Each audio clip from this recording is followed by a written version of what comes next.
Shalom Rav, merci de nous recevoir. Rentrons dans le vif du sujet. Plus de 900 morts du côté israélien, 2700 blessés, des terroristes qui se cachent peut-être encore en Israël, 360 000 réservistes mobilisés. Israël est maintenant depuis 4 jours en guerre. Comment se rassurer et comment rassurer nos enfants dans ces moments-là? On ne peut pas avoir une certitude qu'il n'y aura que du bien dans l'histoire du Ham Israël. Tout l'Ham Israël, toute son histoire, a vécu des moments difficiles. Regardez toute l'histoire depuis 2000 ans, comme la Gemara nous appelle ça, Kivsa ben Shivim Zeevim, un pauvre petit mouton au milieu de 70 loups. Donc on n'aura jamais de certitude que ça y est, tout ira bien. On lit dans le chemin tous les matins, Ayam Shamo Atishma, et que si vous n'écoutez pas, Hashem, Akadosh Baruch Hu, parfois il tape sur la table. Alors, de façon générale, il faut comprendre, Akadosh Baruch Hu Avinu, notre Père. Ohev Amo Israël, il nous aime. Un père, il nous tient la main, il s'occupe de nous. Mais des fois, un papa doit être strict, des fois, un papa doit taper sur la table, un papa doit nous réveiller. Et c'est ce qu'on est en train de vivre. On a vécu Rosh Hashanah, Kippour, Sukkot, en toute l'intensité qu'on pouvait. Akadosh Baruch Hu a dit, c'est pas ça que je voulais plus que ça. Je voulais plus que ça. Alors, comment il pouvait nous le dire? Il nous a dit à travers des événements. Alors, rassurer, de se dire, il n'arrive à rien, tout va bien, on ne peut pas jamais dire ça. Mais une chose, on peut être sûr, il n'arrivera que ce qu'Akadosh Baruch Hu voudra, et Akadosh Baruch Hu veut notre bien. Alors, qu'est-ce qui c'est? Pourquoi c'est? Comment c'est? Laisse-le faire. Rabbi Akiva, il a perdu 24 000 élèves en 33 jours. Toutes ces yeshivot, tout était disparu. Alors, il aurait pu se dire, ben bon, j'ai fait faillite, j'ai raté ma vie. Non, il a recommencé. Et c'est grâce à ce recommencement, les nouveaux élèves qu'il a eu après, qu'il a reconstruit. On ne sait pas exactement pourquoi Akadosh Baruch Hu intervient, pourquoi il a eu la Shoah, pourquoi il y a eu les pogroms telle ou telle époque, différentes époques. Ce qui est sûr, c'est que ça vient d'Hachem, et qu'Akadosh Baruch Hu a un programme, et il sait ce qu'il veut, il sait où nous amener. Depuis la création du monde, il y a, dit la Passouk dans Parashat de Shalach, Milchama Lachem Ba'amalek. Il y a une guerre entre le Emet d'Hachem et le Sheker porté par Amalek. Et dans cette guerre, il y a des hauts et des bas. Alors pour le moment, on a vécu un épisode difficile, en espérant que Bezat Hashem, c'est déjà passé, c'est derrière nous, et qu'on verra la Yeshua bientôt. Mais en tout cas, rassurer une chose, tu es dans les mains de ton Père, il s'occupe de toi, il ne t'oublie pas, il sait que tu es là. Quoi qu'il arrive, tu ne seras jamais perdu. Alors comment et dans quoi se renforcer dans cette période difficile? Les rabbinim disent qu'il y a 2 points qu'il faut créer, la Emouna et le Bitachon. Ce sont 2 choses qui se ressemblent et qui ne sont pas pareilles. Emouna veut dire, je sais que tout est dans les mains d'Akadosh Baruch. Rien ne se passe par hasard ou parce que tout d'un coup, il y a des ennemis qui ont décidé, ils ne peuvent rien décider. Il y a un passouk dans Tehillim. Im Hashem lo yivne bait shav alu bonabo. Si ce n'est pas Hashem qui construit la maison, ce n'est pas la peine d'essayer. Im Hashem lo yishmor ir, si Hashem ne veut pas qu'une ville soit gardée, shav shakat shomer, ce n'est pas la peine de mettre un shomer. C'est ce qu'on a vu, on a mis les meilleures sécurités et les caméras à tous les 10 mètres et tout.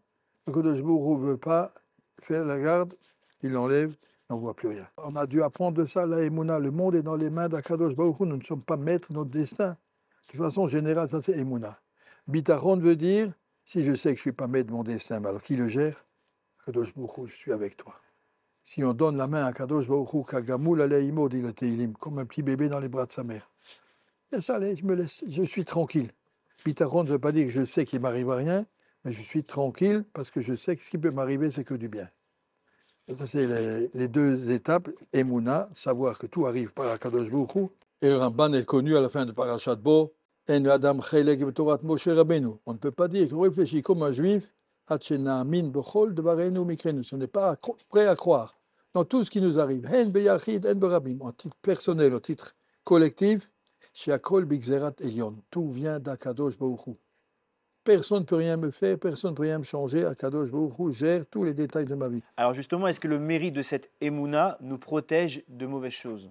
Le mérite d'avoir de la émouna, c'est de savoir que nous ne sommes pas livrés à des hasards, on n'est pas perdu, on n'est pas jeté d'un côté à l'autre. Il y a quelqu'un qui s'occupe de nous, de haut en bas, pour notre bien. Maintenant, qu'est-ce qui va nous protéger dans le sens, est-ce que c'est sûr qu'il n'arrivera rien? Ben, on a vu beaucoup de grandes sadikim pendant la guerre 1945. Rabbi Yochanan Wasserman a été fusillé avec tous ses élèves, alors qu'il avait une émouna plus que nous et une bitachon plus que nous. Mais ça ne lui a pas posé de problème. Il a fait là-bas toute une dracha à Botaï. Nous avons été choisis pour être les corbanotes, pour sauver l'âme d'Israël. Que Dieu nous a choisis. Soyons à la hauteur de ce qu'Hachem attend de nous. Pas, la Emouna n'a jamais une sécurité. Ça peut arriver, dit le Chazon Ish, quelqu'un qui a un degré de bitachon très fort, comme Yosef Hatzadik, et que Akadosh Baruch Hu veut le protéger particulièrement. Souvent, on voit ça dans des balais tchouva, on voit qu'Akadosh Baruch Hu les protège particulièrement. Là, le bitachon peut servir. Quelqu'un qui dit je fais confiance à Hachem, qui récite des psukim de bitachon pour bien comprendre, je ne suis pas livré dans les mains du hasard, ça nous protège. Ça peut nous protéger. Et encore une fois, Razoni, j'ai dit le bitachon, ça ne veut pas dire certitude que tout ira bien. Monsieur, il ouvre un magasin, j'ai bitachon, ça va marcher. Les Razoni, personne ne t'a dit ça. J'ai bitachon que ça marchera comme Akadosh Baruch Hu voudra. S'il voudra que ça marche, ça marchera. S'il ne voudra pas, ben, je sais que j'aurais fait ce qu'il fallait. Voilà. Bitachon, ce n'est pas une assurance, ce n'est pas un bitouach, comme on dit, une assurance vie, c'est une garantie qu'Akadosh Baruch Hu s'occupe de toi. Voilà. Mais pourquoi et comment? Comme un père s'occupe de son fils. Des fois, il faut lui arracher une dent. Alors justement, en parlant de protection, c'est malheureusement pas la première fois qu'Israël est attaqué. Dans le passé, Dieu a opéré des miracles des centaines de fois en protégeant le pays des roquettes palestiniennes. Et voilà qu'aujourd'hui, ils ont l'impression que c'est le contraire qui se passe. Tout réussit aux terroristes. Même eux l'ont déclaré, on n'aurait jamais pensé autant réussir. Est-ce que Dieu nous aurait abandonnés? Chazvé shalom. Il y a un passage qui parle d'abandon. Un passage dans Parashat Kitetsé, qui est horrible. Chapitre 23 dans Dvarim, verset 15, qui Hachem Elohecha mitaler beker machane. Hachem, ton Dieu, marche avec toi dans ton camp. Le'atzil lecha, Hachem ne veut que te sauver. La tête d'Oivecha le fanecha, te débarrasser de tes ennemis. Vaya machanecha kadosh, à une condition.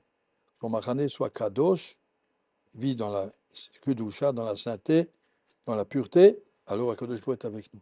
Velo yireh bcha erva davar. Mais si de l'autre côté, on voit la débauche, veshav me'acharecha, Hachem nous abandonne, Khalila. Attention, il y a des choses qui peuvent provoquer qu'Akadosh Baruch Hu, pas nous abandonne, on ne veut pas dire des choses comme ça, un père abandonne pas ses enfants. Mais il dit, mon débrouille-toi. L'enfant, il va se ressaisir. Non, non, non, d'accord, je me reprends.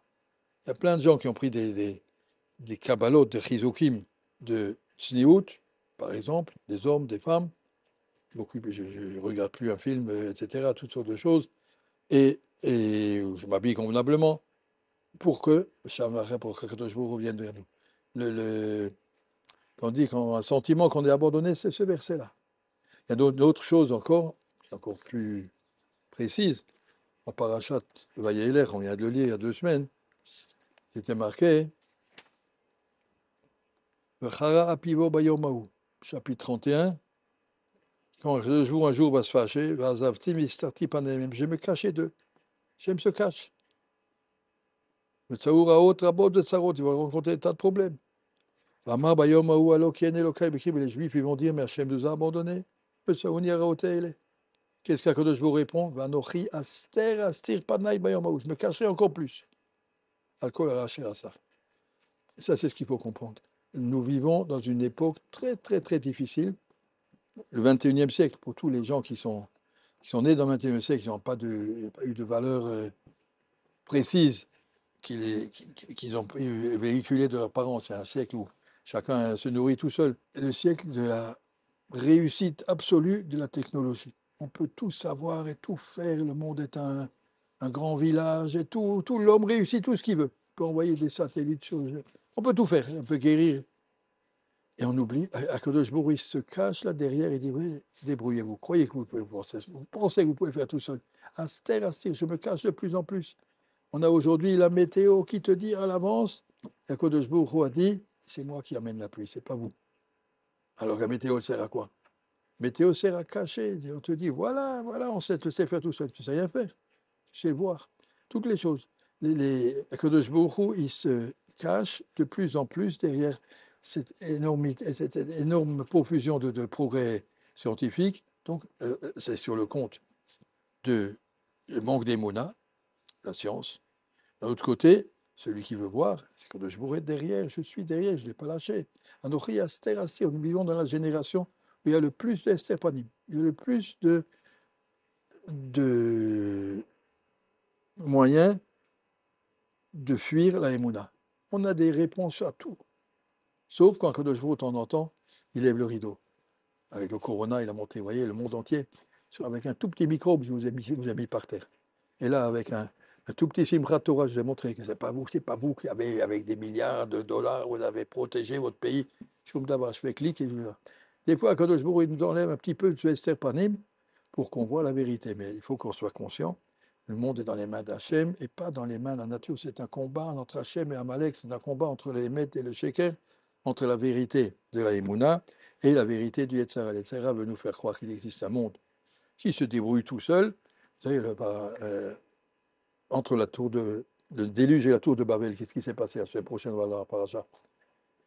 Pourquoi ils ont construit des tours? Ils ont vu le déluge est tombé après 1656 ans de la création du monde. Ils se sont dit, loi physique, le ciel ne peut pas contenir tellement d'eau, et donc tous les 1656 ans, le ciel va retomber sur nous. Donc on a construit des tours et mettre des bâches, je sais pas, pour que l'eau tombe à côté. Comme ça, on est protégé. Au lieu de voir que le Maboul est une punition qui vient d'Hachem pour la déchéance, la débauche de la société, ils ont dit Maboul est un élément naturel, c'est à de l'eau dans le ciel, 1656 ans, ça va retomber, ça va arriver. Au lieu de voir la main d'Hachem, et là, Kadosh nous a montré, il nous montre des tremblements de terre. Je suis là, tout va bien. De temps en temps, il nous ouvre, je suis là, ne m'oubliez pas, pour qu'on apprenne à retrouver la Emouna. Et donc, normalement, quand vous dites, Akadosh Baruch nous a protégés, on a des miracles l'un derrière l'autre en Israël, il y a des moments où Akadosh Baruch dit, ça suffit, maintenant réveillez-vous. Réveillez-vous sur le plan de la Emouna, comme je l'ai dit maintenant, sur le plan de la Tzniout, sur le plan de ouvrez les yeux, comprenez, le monde, il n'est pas là pour s'amuser, on n'est pas en vacances. Si on a compris ça, tout ira bien. On aura compris le message d'Hachem. Et si on a compris, tout va s'arranger, tout va se retrouver comme normal. C'est ça, Hachem. Hachem. Alors, il y a une question qui est un peu difficile à poser, surtout après ce qu'on vient d'entendre, mais qui se pose quand même. Il y a eu la Shoah en Europe, au cours de laquelle Dieu a laissé les nazis détruire 6 millions de juifs. Doit-on craindre qu'une telle catastrophe se reproduise dans notre époque en Israël? Rav Shach dit comme ça. Une des histoires, dans le Sefer Merosh Hamana, une des histoires qui m'a le plus touché pendant la guerre, ce que j'ai entendu après la guerre, c'est un groupe de jeunes juifs qui ont été amenés devant la chambre à gaz. Et quand ils sont arrivés dans la chambre où ils devaient normalement se déshabiller, avant d'entrer dans la chambre à gaz, il y en a un qui dit aux hommes de Rabotai, c'est Simchat Torah aujourd'hui. Tout d'un coup, ils ont oublié de tout. Un a pris l'autre par la main. Ils ont dit, on n'a pas de Sefer Torah, mais on danse autour d'Akadosh Baruch Hu. Ils ont chanté, ils ont dansé de toute leur force. C'est Simchat Torah. Yatsu Kulam Beshira Oberikudim chez Simchat Torah Lichvodo Shel Boram. Ils sont rentrés dans la chambre à gaz en disant, on va danser, Akadosh Baruch Hu vient avec nous. Et Rav Shach termine en disant, je vous demande, messieurs, ils sont morts au Kiddush Hashem ou ils ont vécu au Kiddush Hashem? Dans ce moment-là, ils avaient dans ce monde le Olam Haba déjà. Je ne sais pas ce que vous pensez, mais moi, je vous dis la vérité. Toute ma vie, j'aurais donné pour pouvoir être avec eux à ce moment-là, du bonheur qu'ils ont ressenti à ce moment-là. Ce bonheur d'avoir le Olam Haba dans le Olam Hazé. Et ces histoires-là, dit Rav Shach, ça c'est la façon d'appréhender. C'est pas tous ces gens qui sont morts au Kiddush Hashem, tous ces 900 victimes, ils n'ont pas été jetés par Hashem, ils ont été choisis par Hashem. Kadosh Baruch Hu a dit, il y a des gens qui méritent d'arriver là-haut, Kiddush Hashem, il les choisit. Et donc, c'est pas. Alors, qu'est-ce qui va arriver dans la suite de l'histoire? Nous, on est sûr une chose. Tout finira par le Mashiach. Quand il vient, le plus tôt possible. Mais comment et quoi? Alors justement, c'est la question qui vient juste après. Beaucoup se posent la question, est-ce que le temps du Mashiach est en train d'arriver? Ani ma'amin ve'emuna shlema b'chol yom sheyavo. Chaque jour, le Mashiach peut venir. Et donc, chaque jour, chaque événement qui se passe rapproche le Mashiach. Bataille que pour que le Mashiach arrive, il fallait qu'il y ait tous ces événements-là. Parce que c'est une façon pour rééquilibrer le monde entre le monde du mal et le monde du bien. Le Jbourou a dû taper un petit peu et montrer sa présence. Le Mashiach peut venir, mais peut-être on ne mérite pas, là, et ça continuera. L'examen continue jusqu'à ce que la balance elle soit possible. Il y a Kadosh Baruch dira, j'ai créé le monde il y a 5784 ans, on est arrivé au bout, on a réussi, ça va. Dès qu'on aura réussi, le Mashiach viendra. Qu'est-ce qu'on doit réussir? Nous, on doit rester attachés à nos valeurs. Emouna, soyez clairs. Quel impact auront mes efforts pour me renforcer dans le judaïsme quand on sait qu'il y a des millions de juifs dans le monde qui font ni Shabbat, ni ne mettent les tefilines, etc. Steinman disait, le Satan, il ne s'occupe plus à Tel Aviv, il n'a plus de travail. Satan, il vient là, au moment où un homme réfléchit, hésite, je le fais ou je ne le fais pas. Dans un monde qui est complètement, on va dire, athée ou loin, il n'a plus rien à parler, il n'hésite pas. On a une seule vie. Nous, on a, Baruch Hashem, un choix. Est-ce que je fais ma tefila joliment ou je la fais pas? Est-ce que j'étudie ou est-ce que je rêve? Est-ce que je... Chaque chose, chaque mitzvah qu'on veut faire, on peut la faire mieux, ou encore moins bien. Et c'est là que le Satan se présente. La milchama d'Hachem Ba'amalek, elle est à l'intérieur de gens qui font les mitzvot. Que le Jbo nous parle, que le Jbo nous parle à nous, il ne nous parle pas à ceux qui n'entendent pas. Les gens, il n'y a pas de numéro d'abonnés au numéro que vous avez demandé, il n'y a personne qui écoute ce message. Mais celui-là qui entend un tremblement de terre, qui dit à Kadosh Baruch Hu quelque chose de nous. Ils ne disent pas c'est un problème sismologique, la plateau, je ne sais pas quoi. Hein, Kadosh Baruch Hu nous parle. Il y a une bracha, celui qui voit dans les événements la main d'Hachem, celui-là, Kadosh Baruch Hu lui parle. On parle de se renforcer dans l'amour gratuit, de se débarrasser de la haine gratuite. Mais quand j'ai un différend avec quelqu'un, c'est que j'ai des raisons, c'est pas de la haine gratuite.